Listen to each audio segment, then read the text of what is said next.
Thank you so much for spending your valuable evening with us. I know you could have done so many other things if you're not here, but still you chose to be here, so we are not taking that lightly at all. Thank you so much.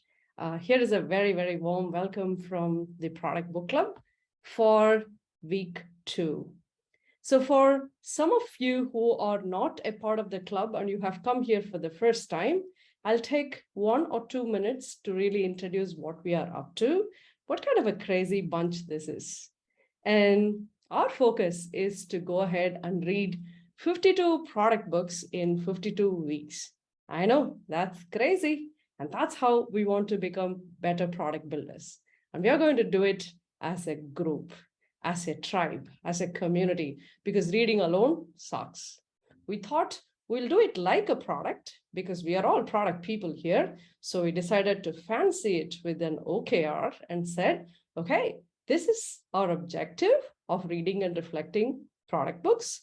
And our KR is if out of all the people here, if we can make 10% of the people better than what they were last year, we did it. We are achieving our objective. How are we measuring it? Based on your social posting and self-reporting, we know, you know when you get better, so we will also know when you get better. That's the whole idea, right? And we have done so much work in the Product Book Club so that you can just read and reflect. You don't have to focus on anything else. This is how much that has been done so far. Why did we do all of this? So that as a group together, we will be able to build and learn. You'll be able to build a reading habit, build your knowledge, build your social presence, because you have enough content to write from all that you're reading from the books, build a network with like-minded people, and learning how to present your ideas. A review like this is not easy. You know it, I know it, we all know it. And that is why we don't do it. Learning how to reflect, synthesize, distill, extract the ideas, use the momentum and showcase your skills so that you can keep growing in your product career. So you're riding the wave. That's pretty much what we are doing. Even better, we're doing it together. And that's exactly what Product Book Club is all about. So here is a boring version of the 52-week reading schedule, which has already been set. Here is a sexy version of it. These are all the books that has been selected in a particular order so that you will alternate with product books, design books, product books, design books. And that's exactly how it is done. Also based on the reading difficulty, if I may put it. So mom test was quite easy. Predictably Irrational, little difficult. Going forward, we will go all the way to thinking fast and slow. We are coming, but we are just starting there, right? So right now we are on week 2 of 52, and that's today. So to do this, what did we do? We went ahead and created something called as a reading sprint, where really committed 5 people came in and said, I'm going to read and review and reflect. This needs a lot of discipline. This is not for everybody. We don't introduce this for 800 people, but it's important for us to do this so that you will have an amazing review in 10 by 30 format. What the hell is that? That means 10 big ideas from that book is going to be presented to you in less than 30 minutes. The first best thing is read the book yourself. The second best thing is count to 10 by 30. And that's what you have done. Awesome people, right? So today we are reviewing Predictably Irrational in the 10 by 30 fashion. And our reading sprinters will give you a treat. So let me, without further ado, give it to our sprinters to get started. All right. Before that, cheer for all of us for coming to week 2. Awesomeness, folks, take it away. Hi, everyone. This is Shubham. So let me welcome you all in this reading sprint and reviewing sprint this week in the Predictably Irrational by Dan Adley. And let me introduce to my team where all the sprints are. Meet Malini Srinivasan from EdTech and Fashion Technology, Pranjal Kulkarni, the architect, and myself, Shubham Sharma from OLX Design.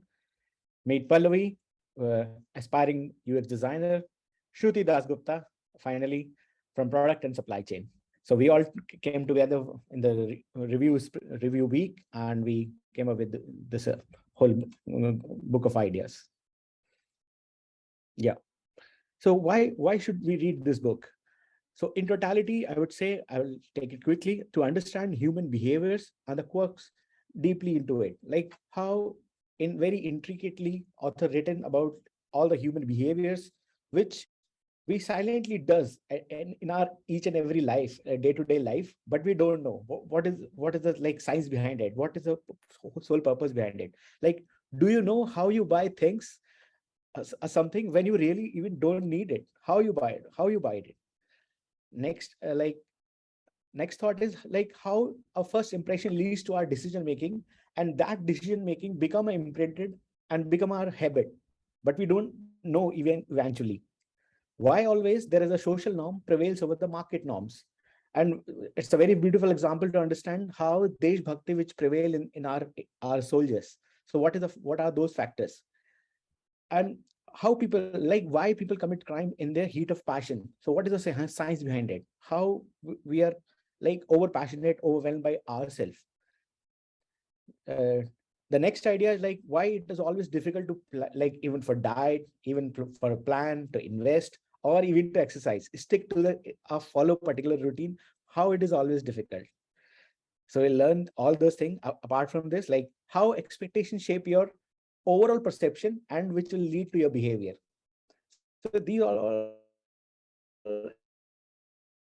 things. Like, do you see any options? Like, too many options dilute your focus. Sometimes misleading. Why always keeping opens is not as much helpful as always. Yeah, next. And still, why still people have headache after taking 1 rupee pill, and the same headache pain goes away when you take a costlier pill. So what is the power of pricing there? So yeah, let me. So this is the generic interaction. Now I hand over to the team. Our first big idea. Yeah, over to you, Palak. So everything is relative, right? That's the first big idea that comes from the book. And let's get into why. So this circle that you see here, how big is it, right? Can you make a guess? And most of us won't have an answer. So none of us actually have absolute value for anything.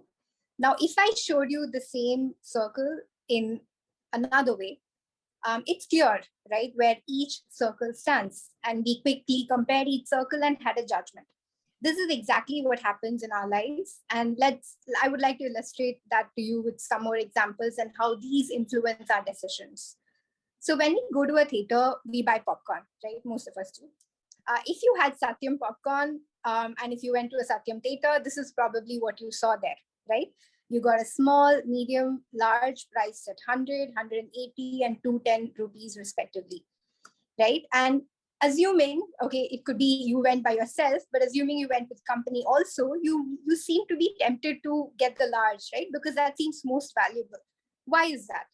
And it's because there is a medium, right? If you go to the next slide, you can see that if you remove medium, if you remove the 180 priced popcorn, it's very easy for you to choose between 100 and a 210 rupee popcorn, right? And most of us probably aren't so hungry that we want to eat a large, but we are more tempted to get the large because it's more valuable, right? And here, medium is the decoy, right? And decoys are specifically introduced so that we make stupid decisions, right? And have you also come across situations where you've hesitated to buy a popcorn, right? If you see in the next slide, you know, probably if you see these images, each of us have different places where we bought our first popcorn, but there is that, you know, one that you get at this local grocery store, which was, you know, 10 rupees or 40 rupees, or your Act 2 popcorn, which was probably 40, 50 rupees, is probably the first popcorn all of us were introduced to, right? And then we have the Satyam popcorn, and there are various types of popcorn that have come up. And there's also gourmet popcorn like 4700 BC, which is almost priced at 900 rupees, right? And the moment you see any popcorn after the first time you buy a popcorn, you're always bound to compare it to that first popcorn that you bought. You're always like, wow, I can get this for 10 rupees. Why will I buy it for 210 rupees, right? And that's exactly what Anchor is, right? And it's something that you always compare with, regardless of how many new popcorns you come across. You always compare it to the first one you bought.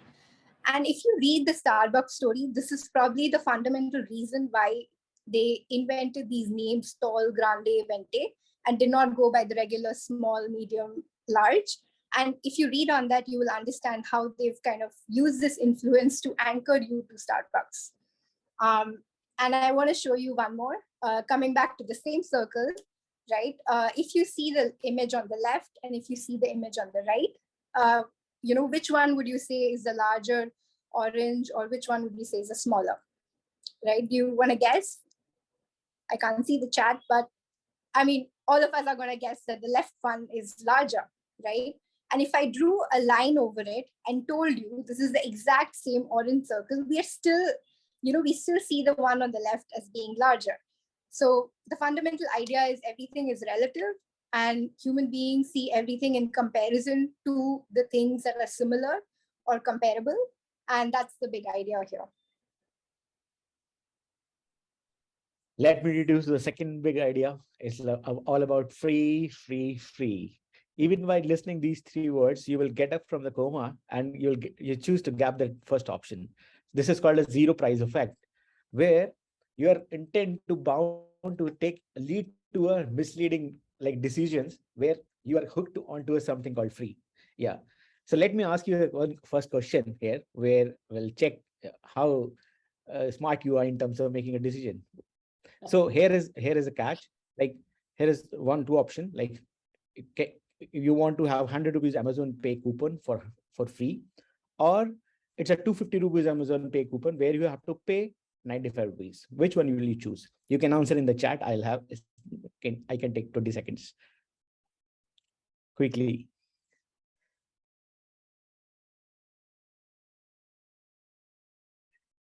So yeah, I can see a lot of hundreds. Even I, while reading the book, I choose the same. Now the catch is here. Sorry, I missed the flag.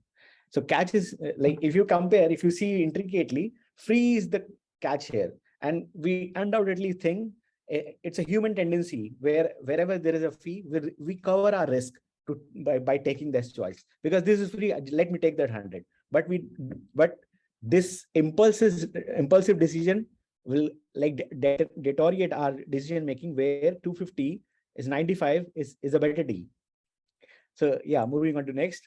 So these are all like, you need to use appropriately the free condition, the free power of free, where there is a free shipping, where you can buy ek ke saath ek free wala toothpaste, or even you don't want to buy things and you come with full of basket from the big bazaar, where there is an intention of buy free.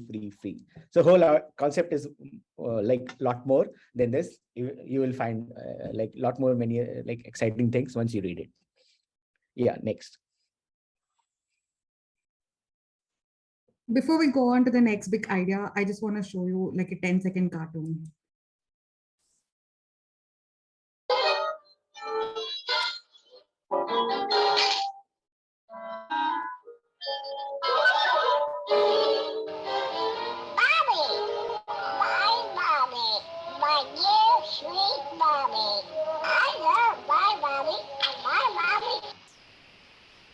As we can see, goslings imprint on the first moving object they encounter. Here, the duckling imprinted on the tom. We humans are no different from the goslings. Although we think we make decisions based on our likes and dislikes, it is in fact anchored in the first decision we take, which can be quite random or arbitrary. Let's take this. Let's take this comic for example. Here Sarah goes to the Starbucks and orders one coffee. The guy says that it is $500. Although she pauses for a moment, she decides that she will still go ahead and purchase it with all her money. Sarah might have picked up Starbucks initially, arbitrarily, but the choice to come back again and again to Starbucks is not arbitrary. It is based on her previous decision that Starbucks gives her better service. This is arbitrary coherence. Although the initial prices are arbitrary, once those prices are established, they will share our present and future perceptions and purchases based on the first purchase. Thus, we can say that the first impressions matter a lot, and we are pretty much like the goslings which follow the goals over there. Going forward, what we can do is we can actively improve on our decisions by checking our first impressions, becoming aware of our vulnerabilities, and reanalyzing our anchors and rethinking them. Over to the next one. Do you remember that last road trip you took with friends or cousins? And I'm sure it was mostly fun, barring few, I hope. If you replay that experience, there was probably loud music, lots of chatter, you're all distracted with so many thoughts. And over your road trip, there are times that you're cruising at 120 and probably the speed limit is 70, right? And you choose to skip a red signal because there's nobody around. And well aware of road accidents, an otherwise group of smart, reasonable, trustworthy individuals, why would we take these risks on road, right? And yes, like most Indian tales, this story has a message. So if you go to the next slide, it is that do not rely on your decisions that you take in an excited state or an otherwise known as hot state. This is just one example, right? But this can happen to any of us in any time we are in an excited state. It could be anger, it could be very much of happiness, you could be, sexual aroused, it could be anything, right? What about safe sex? What about all the efforts that goes into advocating safe sex, right? And yet we know that teenagers using condoms is not a very common thing, right? There is a hesitation there. So when you're in the heat of passion, all of a sudden prevention, protection, and even morality fades away, right? And we become a different person. So how can we be better prepared? So trying to bridge this gap of understanding how we may behave in this hot state can help in the decision making. It's like, inquiring about a new city you're going to move into before you actually move there. It's to get your facts in place. And the big idea is we cannot rely on our decisions when we are in the excited state. So we must prepare for it when we are in the cool state. Yeah. Thanks, Malini. So going forward with the procrastination, being prepared thing, I want to introduce the next big idea, which is procrastination. As much as I want to do everything a day before, just like in this comic, like Sarah Anderson, I might pick up laundry or sit watching that one extra episode of Friends before doing my paper or homework. I'm sure every one of us have gone through this procrastination. Procrastination is nothing but giving up on our long-term goals for immediate gratification. Unless there is an external voice which reminds us of our deadline, we might actually not pick up books or projects or tasks. To put this in context over here, I wanted to read more books, but I couldn't do it without a pre-commitment. So I joined the book club. But the entire second half of July, I procrastinated on reading the mom test. So when Karthi asked if there are any sprinters, I was motivated to sign up. This is for two reasons. One, I have a deadline to finish reading the book and reviewing it within 2 weeks. Two, this is also because I committed for it. And if I backed out, I'll be banned for the next 50 weeks for reviewing. This really got me going because pre-commitment keeps us from failing. So next time, probably when you want to do some task or finish some book or project, pre-commit, and upon failing, choose weird tasks, choose weird punishments, probably like do your entire family's laundry or watch a super cringy movie which you don't like, or even charity to the least favorite cause of yours.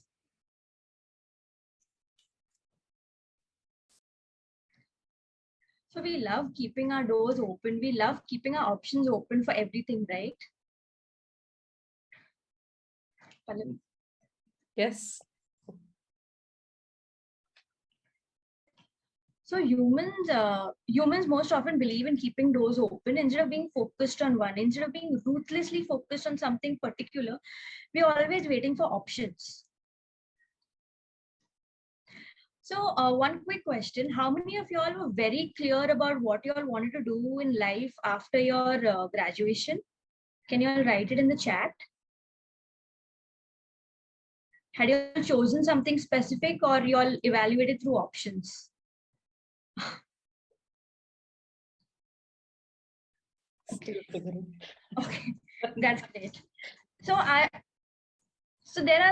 there are people. I mean, there's nothing wrong about it, but there are people who are very clear, and there are people who go by options. And again, as I mentioned, having options, again, you're confused, you're drained out emotionally, financially. So I mean, it's a never-ending cycle. So yeah, Pallavi. So again, ownership. I want to bring about the point of ownership. Humans, we get very attached to what we own. We love what we own, and we attach a very high price. We get very stuck up on what we own. So ownership after a point, it surely becomes a disease. How many of y'all have faced this? Uh, Owning a house, especially in India, it's like a disease. People are obsessed. People are obsessed over it, and I mean, so much sacrifice is done. So I mean, so much is lost. It's crazy. It's crazy, right? I mean, as you all will be knowing, but we we fail to realize that not everyone really. It doesn't matter to everyone, right? Yeah. So another thing is, we focus on a lot with respect to ownership. We focus a lot on what we lose, on what we may lose in this process, and often it hits our decision making process. Another example: we've got chosen for a Ivy League college. A huge fees is associated with. So many of us take months and years to decide whether it's worth it or not. Instead of thinking about the positives, we think about how we may fail.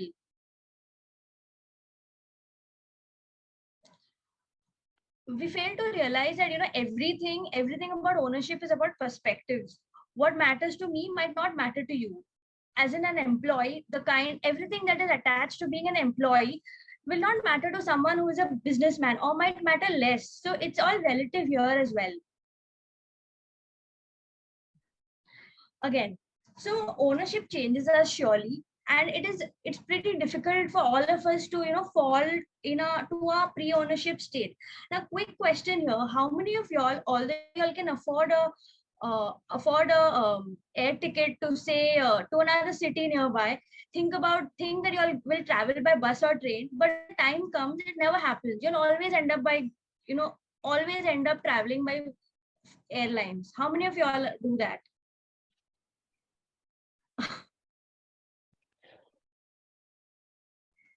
So yes, I mean, that's how ownership changes us at our core. So to explain this particular big idea from our eighth big idea, so let me ask you this question: have you ever returned untied clothes from Myntra or the like online shopping after a weekend party, especially the ladies? So see, and our super egos like terminalize this effect. So this is a very concerning thought. Can you go to next slide? Also, like, have you ever taken shampoo, pen, diary, soap, towel, or whatnot from a hotel, who charged you some extra, and in a revenge you took all those things? So where does it count? Like, or you must have asked for like free kadhania. Everybody should ask free kadhania from the. So these are all small dishonesties lead to a bigger like white collar crime and it's very much in large numbers. In USA, they have counted, it's been more in totality. This is more concerning than the rest of other actual where money is involved. Since money is not involved, we take it for granted. Like, it's a very small thing. Even an honest person thinks himself it's since monetary, this is not a monetary thing. I can do it. Like my super ego terminalizes everything. I cannot take the TV, but I can take a pen, single pen or a brush. Let me take that extra muffin or maybe an extra Coke. So in totality, we are leading towards a corrupt nation because of all small things. That is what author wants to highlight here. And I'm sure you will be wondered by reading the book in the same way. Yeah, over to you. Idea 9. Well, all of this has been a lot of information, right? Here, so let me offer you a cup of coffee. In fact, I have two options for you. Option A is the regular instant coffee that I had in my kitchen. But option B has Arabica and Robusta coffee beans, carefully selected and specially brewed to make a delicious coffee that will make your evening extraordinary. Which one are you going to prefer? I see a couple of B's there. So B most likely.